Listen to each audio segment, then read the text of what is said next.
Hello, everyone. We're going to get started here pretty soon. Just waiting for a few more people to dial in. Thank you.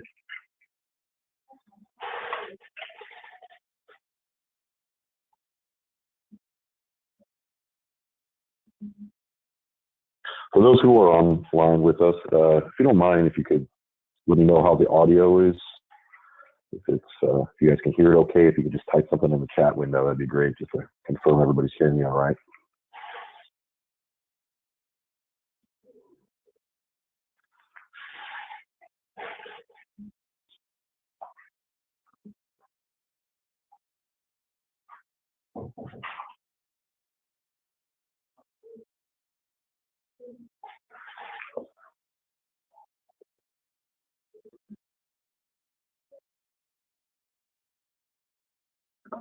Great, thank you so much.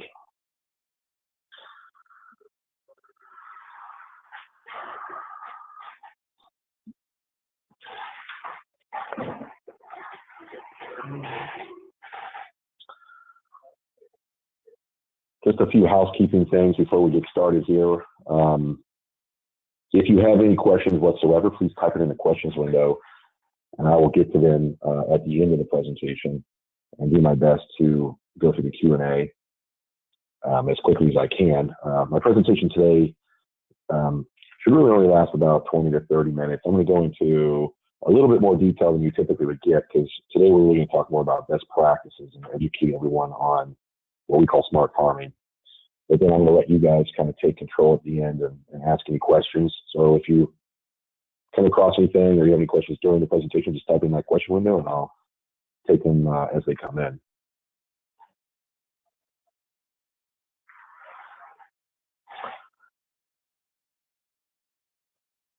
All right, so let's go ahead and get started. For those who are joining us late, I am going to record this so we can just share it with those people as they come in.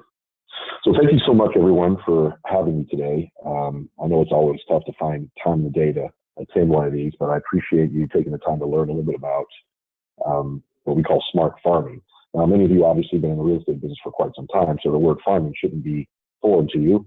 But for those who just maybe a new industry or so forth, just to be clear, farming is really about marketing to a specific area in your area to generate listings.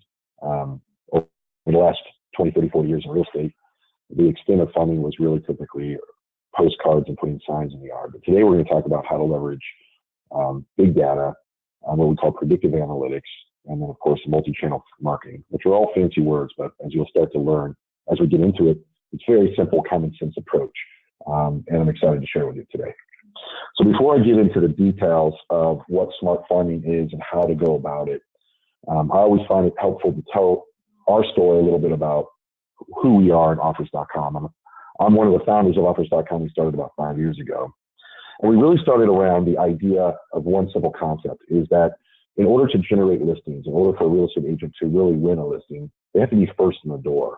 And so about 5 years ago, my partner and I started working on an algorithm that would predict future listings, with the spirit of, if we could get agents to be first in the door, they have higher likelihood of winning that listing.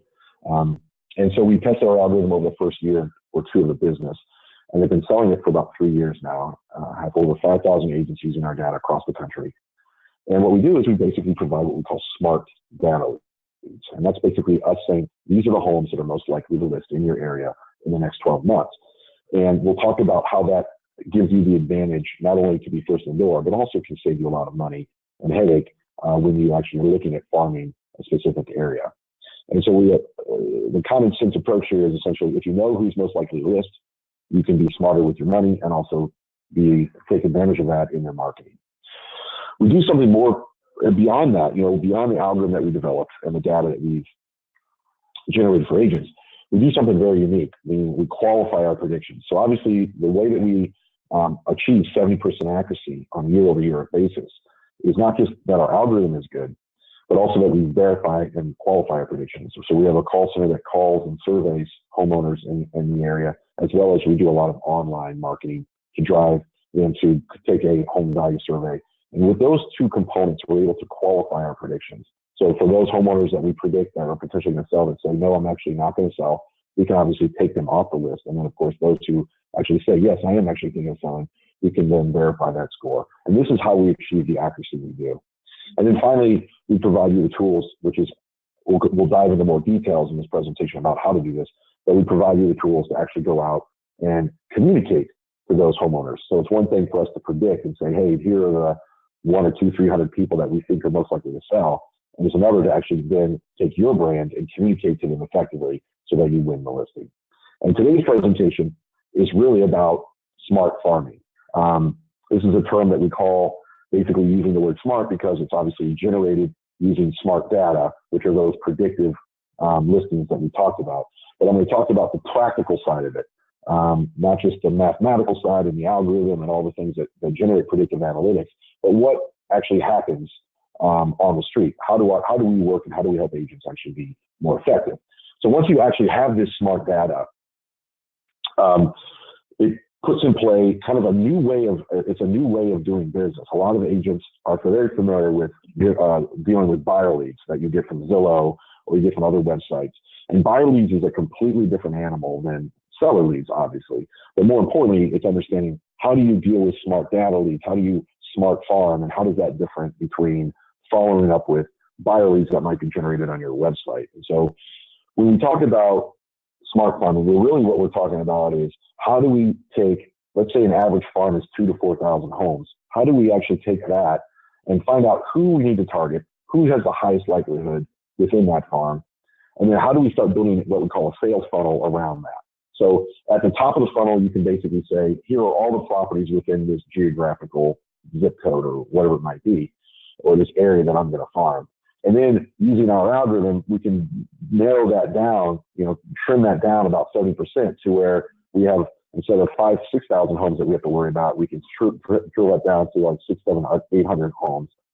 And we call that smart data. Now, once we've identified who's most likely to sell, that's the top of the funnel that we can start with and then begin working from there. The challenges to farming, obviously, without smart data are pretty simple.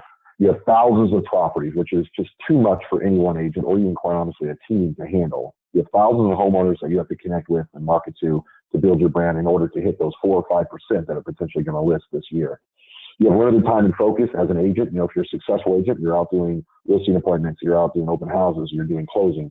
If you're a new agent or somebody who's not necessarily have a listing business built up, you're still, finding that your time and focus is limited, meaning that you're doing all the things to grow your business and you can't necessarily spend all day, every day calling thousands of homeowners. And of course, many times you're limited on budget. So how do you optimize your budget, but also optimize your time and your focus on those properties that are most likely to sell? And that's really where the challenges of farming in general is. And that's why smart farming can really change the game, because if you are able to reduce the number of properties and homeowners that you need to communicate with, and you have a partner like an Offers that's working alongside of you to make sure you have the best data and actually using those leads to your best advantage, you can actually start achieving a profitable business model off of farming. But like any marketing and sales approach, there are limitations and there are expectations that you need to set. Farming does take time. Even smart farming does take time. It takes a lot less time, but you still need to reach out to those homeowners and generate your brand and communicate to them in an effective manner. Farming, unlike any lead generation system, even buyer leads, not all the seeds will produce fruit. So even though you might identify somebody as a high scoring property and they're potentially going to list in the next year, it doesn't necessarily they are. Things change. So the data is good, but it's not always necessarily means that this person is going to list tomorrow or next week or next month. It could take 6 months, 12 months, or even more so. The good news about farming is everything that you do to communicate to homeowners is valuable, because if they understand and learn your brand and you can connect with them and create a relationship, whether they list in 1 month, 1 year, 5 years, that's going to ultimately produce fruit at some point. But it may not produce fruit in a very short period of time. Farming does take time. And of course, data is not perfect, meaning that we predict with a high accuracy, but that also means that you have to communicate to still a few hundred people that aren't going to necessarily sell. So we try to do our best to maintain a very accurate predictive result set. But the reality is that you're going to communicate to homeowners that are, again, not necessarily going to sell right away. However, you are going to still have 70% of listings within that group of people that you're marketing to, which is going to dramatically increase your likelihood of growing your listing business. But this is key to understand, is that ultimately, when you approach or go after smart farming, these are some things that you can expect as far as what you're going to have to go through. And then, of course, you always want to develop a process. Most agents that we work with, when you start working with them, they may be farming, but they don't necessarily have a process in play that's scalable to go into smart farming. For example, being able to generate solid CNA reports or property reports to send these homeowners once they engage with you, or having a seller lead messaging on your direct mail or email system or whatever it might be. A lot of agents focus mostly on buyer leads. So having a seller lead marketing is very critical. And then finally, it can be frustrating at first. Like any marketing program, it takes time to build up your funnel. So it's important to have the patience to work through the first 3 to 6 months as you build that pipeline, as you build that business line and build those relationships with those high scoring properties. That requires patience. A lot of agents go into farming as something that's like kind of produce results immediately. That's not the case. And smart farming does increase your likelihood of accelerating those opportunities, because now you can really market heavily to those that are most likely to list. But you should still set these expectations. And the key to building a healthy farm, obviously, change your mindset on leads. We talked about the difference between seller leads and buyer leads. Seller leads you need to really nurture and hit with your brand multiple times. The expedience, to be able to follow up in a very short period of time, or the urgency of buyer leads doesn't necessarily translate to farming. Farming is really about nurturing that seed and letting it grow. Everyone you connect with has value, not only because they potentially might list their home down the road, but they also can refer you to somebody on their street that might be thinking about listing. So remember, farming, every person that you talk to in the neighborhood has value. Just because they might not list in the next month doesn't mean that it's not something that somebody you want to invest in and continue to communicate with. And as you move them from the bucket of people you don't know into the bucket of people you do know, you can add them to your email list. And then, of course, you can touch them through marketing many, many, many different times. And then when they are ready to list, you have them and you're first in the door. The key is you have to commit to the system of building a healthy farm, meaning that you have to build a pipeline. You're going to start with the smart leads at the top, but as you begin to nurture those leads, you start to see that those leads turn into hot leads, warm leads, et cetera. You have to build a system, build that pipeline, and commit to it. It's not a 30-day, 60-day, and then you're out. When you do commit to smart farming, you should commit to a longer period of time. And also make sure that you understand your total budget, not just your budget of what you're investing in the tools and the data, but also in the system, the marketing, and ultimately your time over the course of the year. So, and that's going to help you understand how big of an appetite you have. If you want to farm a smaller neighborhood or a bigger neighborhood or an entire zip code, that's how you would adjust your budget. But I realize that, if you're going to commit to a longer period of time, you want to make sure that you have enough budget each month to do the follow-up, to do the direct mail pieces, to do the email, to do the voicemail drops, all the things that we'll be talking about later in the presentation. And then finally, if you are on a team and you have an ISA, or if it's just you by yourself, making sure that you understand what exactly you need to do to make it successful. So really, when you really kind of look at smart farming and going after and generating new listings, there are two things that we've learned working with thousands of agents across the country over the last 5 years, understanding the data and analyzing the data of what makes a successful farmer and what makes an unsuccessful farmer. And it's really two things that you have to really focus on.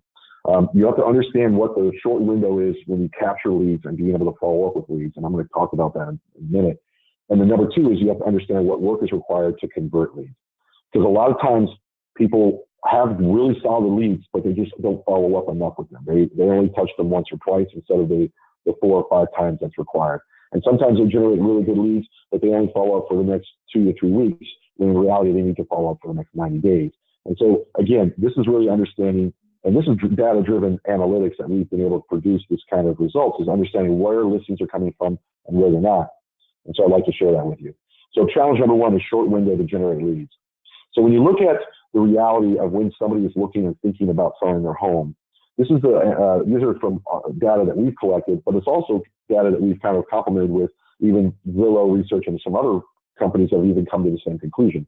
That homeowners typically think about selling 4 to 6 months prior, but then they only really begin to communicate to an agent about 90 to 60 to 90 days prior to their listing. And so when you really look at the window of opportunity, it's really 6 months of marketing and communicating to a homeowner prior to them even thinking about or convincing themselves that they're thinking about listing. And then once they are actually thinking about listing, you actually have this time period when you have the opportunity to be first in the door. So again, it's not something necessarily like a buyer lead that might be selecting an agent within 30 minutes to 3 days to 7 days. It could be literally months as you're nurturing these leads. Now, predictive data allows you to focus on those that are in that window so that you can really optimize your marketing and be there and first in the door. But realize the elongation of time, you're dealing with 3 to 6 month windows instead of 3 day to 6 day windows that you might be used to on a buyer lead side. The dilemma of the typical farmer is getting ahead of this curve, meaning like you need to be able to market to these homeowners before they're in that decision window of when they choose an agent. Because if you're second or third in the door, you have a very low likelihood of winning that listing. And this is where predictive data comes into play. This puts you in that, again, puts you ahead of that curve. As your marketing starts to hit homeowners that are in this window, you have the higher likelihood of being first in the door, and that's everything. And this is really where predictive analytics has changed the real estate game. Because once somebody has identified themselves as I'm thinking of selling and put that out in the world and started communicating with agents, started asking their friends for referrals, started looking and responding to marketing, you have a lower likelihood of winning that deal unless you're lucky enough to be first in the door. And so this is the dilemma that everybody has up until predictive data, because there's really no way to know who's potentially going to this. And this is where you want to start doing active prospecting. You want to start doing lead capture, lead verification, and of course, working that opportunity right in that window. And this is the positioning that we provide you with predictive data. So not only are we providing you the homeowners that are actually scored high in this area so you can actively prospect them, but we're also obviously complementing that with surveying your area as well as doing campaigns in order to find out who's potentially going to list in the shorter time frame, getting them to engage with marketing and your branding so that lead can be verified and then of course turned into a listing. And this is exactly how you build what we call a funnel. So you need to start with something, the smart data, and then you start building out your funnel, warm leads, hot leads, based on the time frame you're thinking of listing. And so at the top of the funnel, you can imagine your entire farm. And then once you've identified who's most likely to list with smart leads, that becomes, the next layer of your funnel. And of course, it's typically around, like I said, 30%, maybe lower than that as you start to do surveys or as we start to do surveys. So you're going to go dramatically reduce the number of people you need to market to. Once we've identified those smart data leads, then now what we're talking about is engaging them with direct mail, with online ads, with email campaigns, with voicemail campaigns, all the components of a solid marketing strategy in order to figure out, okay, who's potentially going to list in the next 3 to 6 months instead of the next 9 to 12 months or instead of the next 2 to 5 years. And then those people, what we call to get a verified status, meaning these are actually people that are now deeper in our pipeline, potentially going to list their home in the next 3, 6, 9 months. And then now you're first in the door and you can actually win that listing. And then finally, how do you actually, communicate and get to them? Well, like I said, you start with online lead capture campaigns, so you can target these smart data leads on Facebook and Google, driving your brand, or also bringing them into a lead capture website so that you can actually then qualify them through a follow-up process. You can also do email campaigns as well, so marketing to them with some very valid seller messaging. So talking about the market itself, making sure that they understand what their home is valued at, talk about trends that are happening within the area, share other listings, share other recently sold, so they understand what's going on and they can pick an optimal time to sell. And of course, all this engaging with your brand. So they see you not only in direct mail, they see you online, and then of course, they see you through emails. And this is what we call the first touch, because really what we're trying to do here is share your story and express to them that you are the right agent to choose when they are thinking of selling. And then, of course, things that you're very familiar with, campaign number 4 would be like a direct mail piece, but it would be very targeted to those people that are thinking of selling. And of course, by reducing the number of people that you need to direct mail, now you can send multiple direct mails to those smart leads instead of having to blast the entire neighborhood. So you can reduce your costs down by 60, 70%, which is well enough to pay for not only the smart data, but also multiple campaigns beyond that. And again, this multi-channel campaign, building up your pipeline, is the key to having success in smart farming. And then once you build out your listing funnel, and this can take time to do that, by leveraging that multiple channel process of doing online, doing direct mail, doing email, etc., you start to generate listing leads. And that's, of course, the goal, right? Is to get to the point where you're first in the door, you're using that smart data to have that advantage, and then you start building up your funnel. And then the funnel will continue to flourish as you start to continue to do those campaigns on a consistent basis. And so the next question is obviously, how long does it take to do this? How long does it take to build a smart farm? Well, what we've looked at over time is the optimal time that where a farm starts to mature. And this is assuming that you start on day zero with really nothing. So, of course, if you've been doing farming for quite some time, if you've built up a brand in your area and you have a very significant presence, then you would be starting on a different level. But for a lot of agents that are starting that don't really do consistent farming, it takes about 90 to 120 days to build out what we call a farm maturity target date, meaning that you built up your top of the funnel with smart data. We started to verify and bring those things down into listing leads. And then that's when your funnel starts producing fruit, because it does take time to build your brand. You have to have multiple touches. And then, of course, you have to make sure that you're a steward of your money, so you don't want to overspend. So a lot of this is based on a reasonable budget. And then you want to talk about coverage of total properties, meaning that you want to hit that 30+%, what we call, the mass majority of your area. And this is important because it takes time for coverage to achieve that. But once you achieve that, then your brand is in front of everybody, and you can start to see your farm mature. So the other challenge that we talked about is conversion of leads. So how do you, once you actually get these smart leads, how do you actually convert these leads into qualified listing leads, and then, of course, listings? And what we found in our research is it's all about number of touches. And so when you really talk about the number of touches that you have to hit these homeowners with, a lot of agents fall short in their farming because they're trying to cover everyone, because they're obviously trying to, all they have is the entirety of the entire farm. So it could be 2, 3, 4, 5,000 homeowners. Well, that obviously costs more money when you try to hit thousands of homeowners with your marketing. So you typically can only afford 3 to 4 to 5 touches over the course of that 6-month window that we talked about. Well, with smart data, you can dramatically condense that and actually get up to 20 touches per homeowner, which is what you really need in order to really generate your brand and have that brand equity within that homeowner's mind when they choose that next agent. So smart farming is all about condensing the number of people that you need to touch dramatically down, and then, of course, increasing the touches so that you're touching them not only multiple times, but also with multiple channels. And this is super important because a lot of agents miss this component of it. They go, well, I market to the entire area, and I market to these people, but I might only do it 2, 3, 4 times over the course of a year. Well, the problem with that is, the course of a year is too long of a time frame. You really need to be looking 3 to 6 months when they're making that decision, as we talked about before. And then that means you're only touching them once or twice. And then that second touch might be too late because your competitors touched them 4, 5, 6 times, or you just missed the window entirely. And this is why it's important to start to condense your marketing in a shorter time frame, increasing those touches. And this is the challenge that we can overcome. So what predictive analytics and what we kind of do with lead capture is we really focus on this blue area where we increase number of touches, where they see your ad numerous times on Facebook, where they get multiple emails from you, they get the multiple direct mails. So they're seeing your brand over 10, 15, 20 times in that ideal window where they are thinking of listing. And that's what's going to secure the listing, because you don't want to be only touching them 2 or 3 times and then ultimately missing that opportunity. You want to focus on when they are thinking about selling. And this is what we call the farmer's dilemma number 2, is watering those leads while they grow. So focusing on the plants that are going to ultimately produce fruit, and then making sure they're watered, or obviously what we call multiple touches.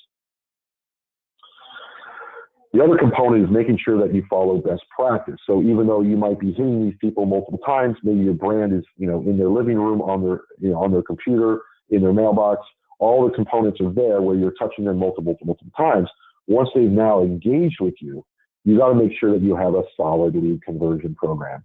And what we've seen work time and time again, because you are dealing with homeowners, is that one thing that they do care about is their home value. And they need to understand, obviously, how you see the market and when the optimal time is to list. And of course, they want to maximize on their investment. So we typically lead with a very solid property report or CMA piece, which many of you can have access to today or can get access through your MLS or through other providers. And through this property report, you can send them a very detailed, story of how you potentially can help them sell, but also how much their home is worth and what opportunity they have if they go with you. And then, of course, following up with that property report with a phone call and a variety of emails and text messages can then engage that homeowner in a conversation, then set up a listing appointment and go from there. But then all the while, of course, continuing to nurture them if they don't respond through mailers, emails, voicemail drops, etc. And this is really what our system allows your agent, the agents to do is, identify who's potentially going to sell, put a multi-touch campaign together, make sure you're touching them multiple times, and then once they do engage, making sure you have a clean follow-up system. Majority of that can be easily automated. And that's the beautiful thing about it. So it sounds like a lot of work, but in reality, everything I've talked to you up until this slide can be easily automated. Now, this slide does require you to obviously, this is where the human component of it takes over, and that you actually have to build a relationship, communicate, and talk to the homeowner in order to obviously build trust. But ultimately, everything up until now can be automated through service providers like us. So when you really look at the checklist of what you need in order to start smart farming, is beyond obviously getting the predictive data, finding out who's most likely to list, and having a system that allows you to automate that marketing toward them, which is what we provide at Offers. Here are the things that you want to make sure that you have in play as well. You want to make sure that you have a strong call to action for sellers. A lot of agents that I work with and I consult with, it's shocking to me sometimes how unprepared they are to really answer a simple question. Why should I list my house with you versus the other 20, 30, 40 real estate agents in the area? And one of the things that I think has kind of come to fruition somewhat accidentally is that a lot of our agents have actually played on the fact that, well, the reason why you should go with me is because not only do I know the market really well, not only do I know your home very well, but how you found out about me, the ability for me to market so effectively and able to, you saw my name all over Facebook. You saw how the postcards hit you on a weekly basis. You saw my emails that came through and provided you information. How I ended up in this living room, I was using a very advanced marketing system, and that's exactly how I would market your home. And so a lot of agents haven't really caught up to the 21st century. So we see a lot of our agents really using the fact that their process on how they run that listing is how they ultimately convinces the homeowner that they have the best pitch. But of course, you also want to have your personality rise to the occasion. So if you are in a neighborhood that really cares a lot about, that has a local barbecue or has a local event, or you live in a neighborhood that there's a lot of people that fish or hunt or whatever it might be, your brand needs to kind of obviously surface as well.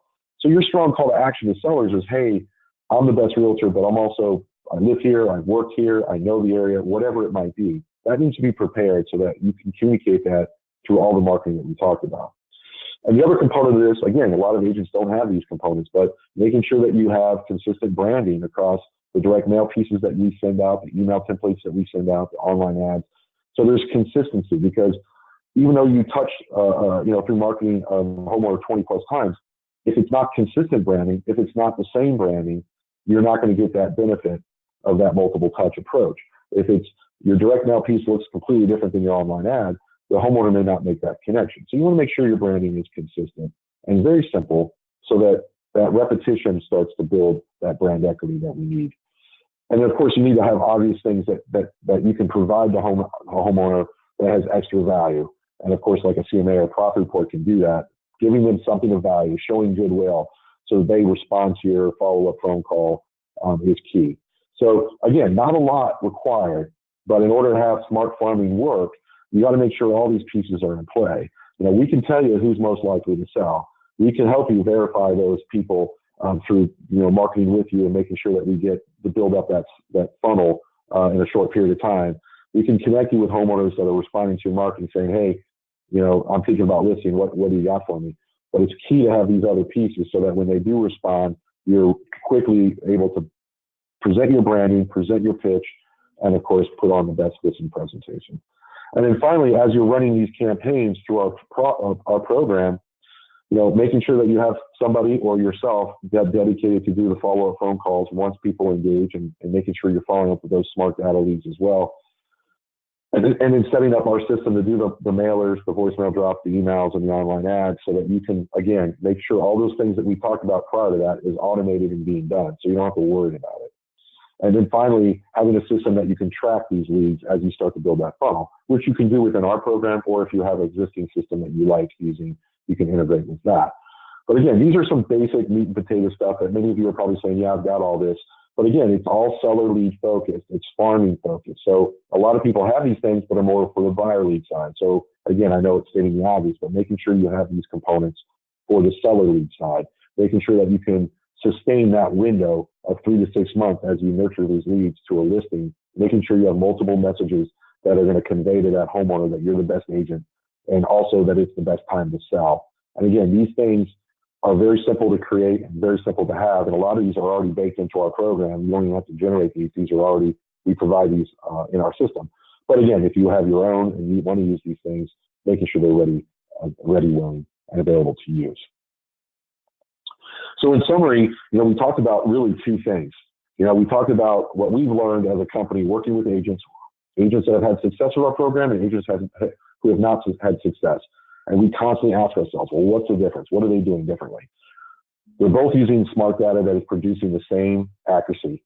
They're both using the same program that we put in front of them, the same software that we put in front of them that allows them to access this data, get to the emails, get to the phone numbers, launch campaigns, et cetera. So where was the difference? Well, the difference between a successful agent and a not successful agent with our program is exactly what I outlined today.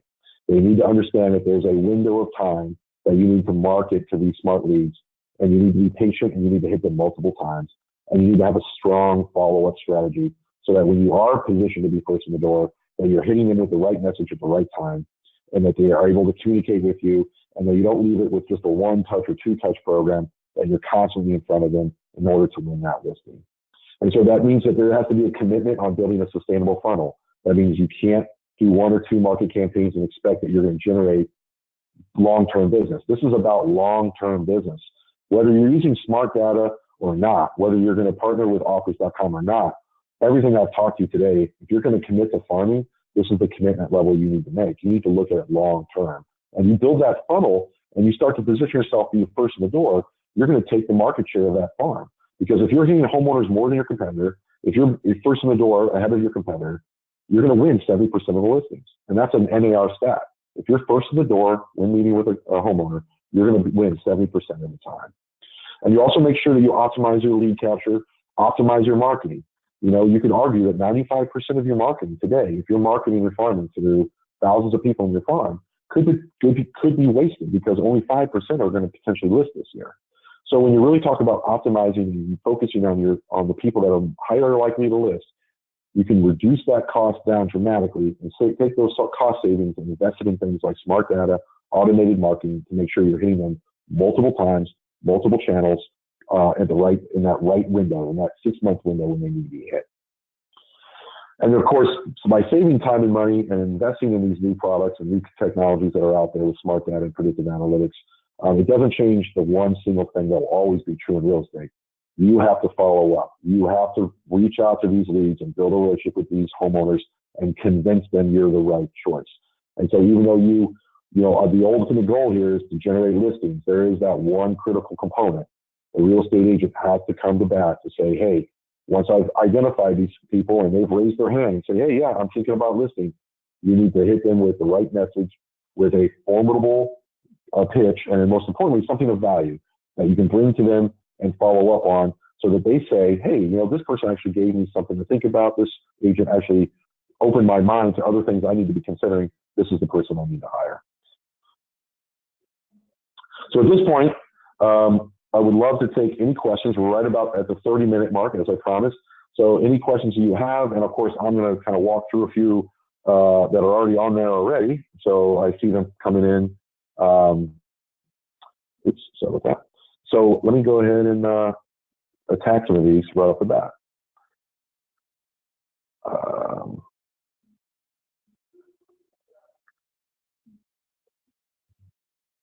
Oh, I actually got some questions about people not being able to hear us.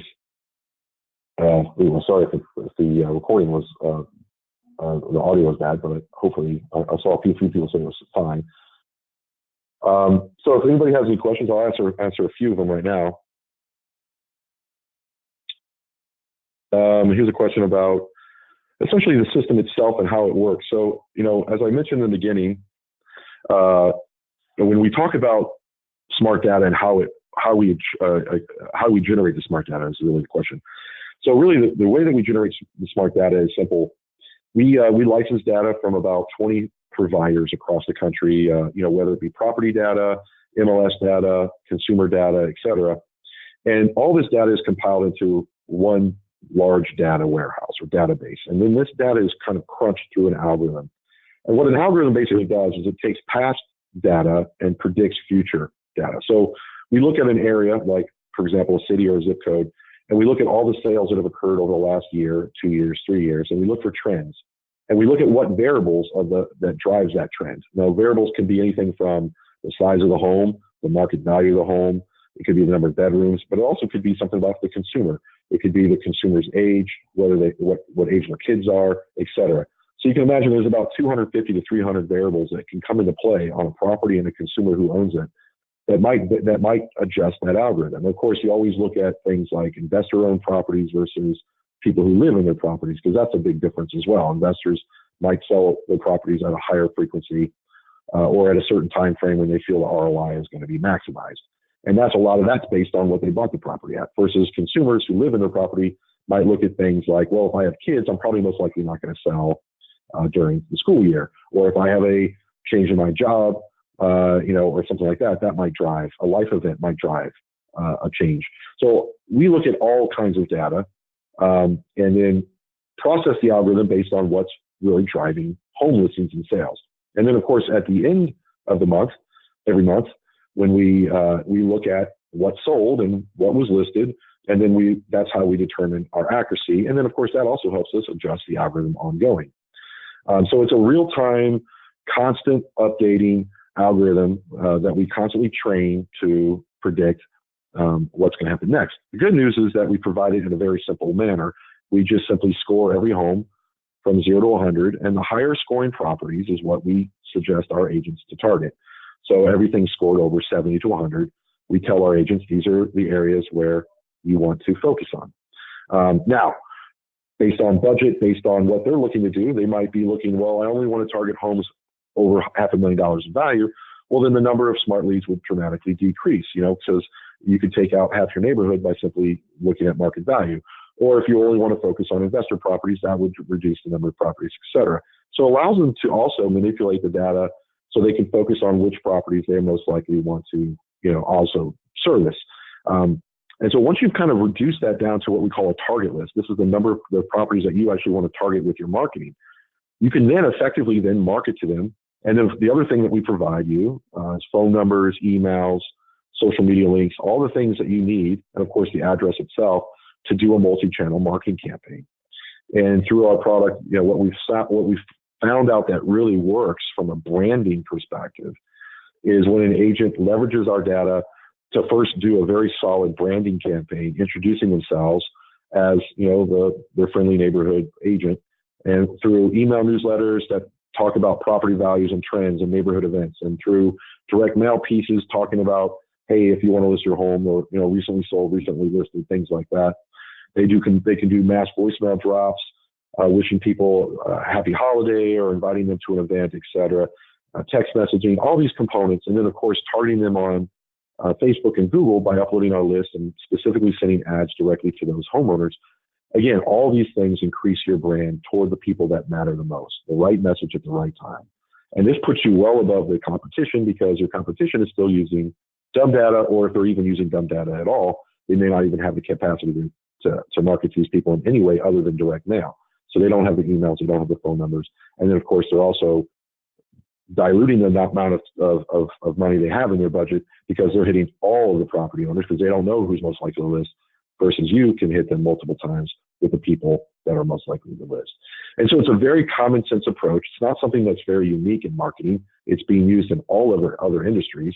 It's just that something that's new to real estate. Predictive analytics has been around for 30 years and been used to predict many things. In fact, there's been movies made out about how predictive analytics has helped sports teams win championships. It's also something that is used in a variety of other industries to understand predicting diseases, or even, obviously the city of Las Vegas is completely built off predictive analytics. When they predict the score of the football game next Sunday, they use all the information they've had about those football players that have played over the last 5-10 years. And then, so it's relatively new, obviously, to real estate, but ironically, it's probably the best used when it comes to real estate, because there's so much information and data that you can be seen when looking at home sales and home trends, that it empowers the agent to be that much better at their job.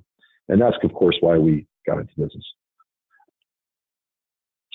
Here's a couple other questions. Here's a question on, is there a contract agreement? Yeah, so what's cool about our system is we have what's called a flex pricing, a flex agreement with our customers. So when you actually talk to one of our sales reps, we talk about what areas that you are looking to get access to, and we do license our stuff exclusively in those areas. So that's the first question you want to make sure, is that if those areas are available. The second thing we do is we look at flex, meaning that we look at the total value of the data that you're buying,